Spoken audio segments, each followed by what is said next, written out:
कैसे साथियों, सर से हरिकृष्ण सर से एक बार फिर से मैं रूबरू हूँ।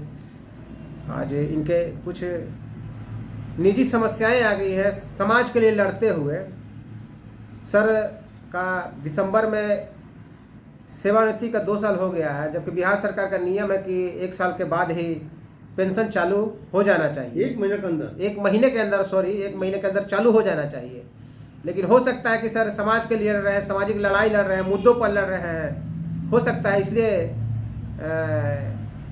कुछ कारण होगा सरकार का, कुछ ऐसे लोगों का सरकार में बैठे का, इनसे परेशानियां होंगी। उनसे सर से जानना चाहते हैं, सर आपका सेवानिवृत्ति का लगभग 2 साल हो गया। दिसंबर में 2 साल हो जाएगा। दिसंबर में हो जाएगा सर 2 साल। हाँ। और अभी तक हम लोग को आप बीच में सोशल मीडिया पर खबर भी आया था कि आपका सर अब तक पेंशन 2 साल हो गया, अभी तक पेंशन लागू नहीं हुआ, मिल नहीं रहा है। तो सर कैसे चल रहा है सब? देखिए, स्थिति क्या है कि सारा पेपर जी हमने भेज दिया था रिटायरमेंट के पहले। जी ठीक है, पेपर विभाग में पहुंच गया था, जी। लेकिन विभाग उसको लेकर बैठ गया। ऐसा क्यों सर?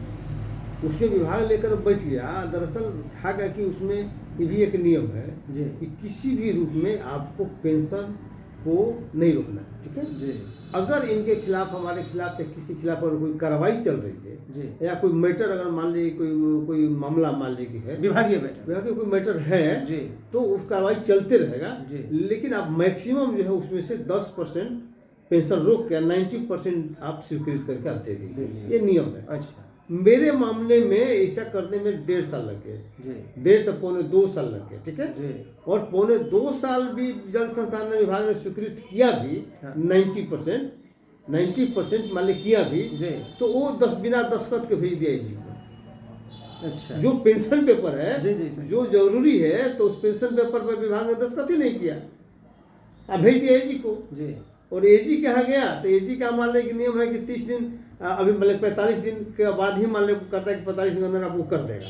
ठीक है, जब 30 दिन समय हुआ तो वहाँ से लौट के चला है, कहा कि आपने तो विभाग को कहा कि आपने तो फलाना जगह दस्तखत करना था, आपने वहाँ दस्तखत ही नहीं किया, तो हम कैसे स्वीकृत, सुनिए तो कैसे स्वीकृत जी। करें। तो लौट के आ गया, फिर हमको भी कॉपी मिली, फिर दोबारा भेज दिया कि नहीं दस्तखत की जरूरत नहीं है। अब देखिए, जल संसाधन विभाग ने दोबारा किया कि नहीं उस पर जरूरत नहीं है दस्तखत। पहले दस्तखत का जरूरत था? नहीं, जरूरत तो था शुरू में ही जी। लेकिन शुरू में पहले दस्तखत नहीं किया और दूसरा जब ऑब्जेक्शन हो गया कि मेरा दस्तखत का भेज दिए हाँ। तो फिर कहा कि नहीं वहाँ दस्तखत की जरूरत नहीं है। ठीक है, और फिर तीसरा बार गया तो फिर लौट के आ गया। अब ये तुमा फेरी में एजी और जल संसाधन विभाग का तुमा फेरी में हमारा इधर 6 महीना से मामला लटका हुआ है। और अंत में अभी जो है हमने जो बात की कि भाई आप कर क्या रहे हो, आपको दस्तखत करना चाहिए जी। तो बोला कि सर हमसे गलती हो गई, स्वीकार मान लिया किया कि हम एजी में गए तो वह पहले नियम नहीं था, अब नया नियम, हम हमारे समय सब नया नियम बन रहा है। तो खैर हम मान लिया कि दस्तखत करके चला गया है।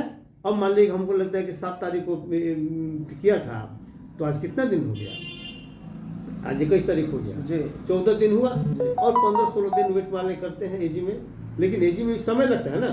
तो हमको लगता है कि 90% स्वीकृत मालिक हुआ है कि 90% पेंशन तत्काल मिलेगा और लड़ाई चलते रहेगा। सर कहीं प्रताड़ित तो आपको नहीं किया जा रहा है? देखिए, प्रताड़ित तो देखिए होता है कि सामाजिक जो लड़ाई लड़ता है ना, तो जल संसाधन विभाग जो है ना जी हम आपको बता रहे हैं कि दरअसल था गया कि जल संसाधन विभाग का जो सचिव वो जो संजय अग्रवाल जी।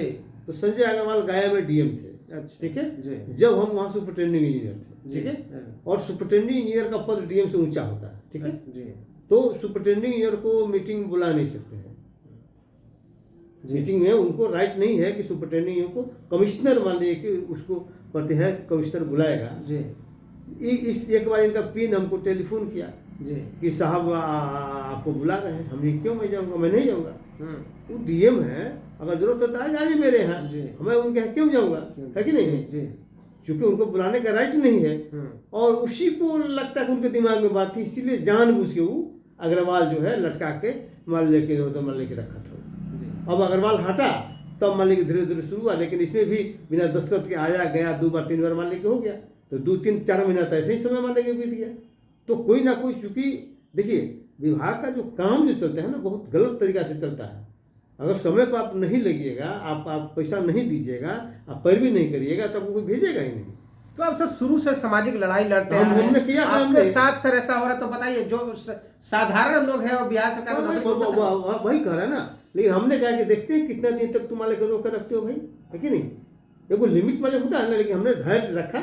हमने नहीं, हमको धैर्य है और हम देखते हैं कि हम बिना ना पैसा देंगे ना पैरवी करेंगे, और देखते हैं कि तुम लोग कितना दिन तक रोक कर रखते हो। लेकिन खैर हमको लगता है कि अब इस लगता है कि इस महीना में, नहीं तो जनवरी में शुरू हो जाना चाहिए।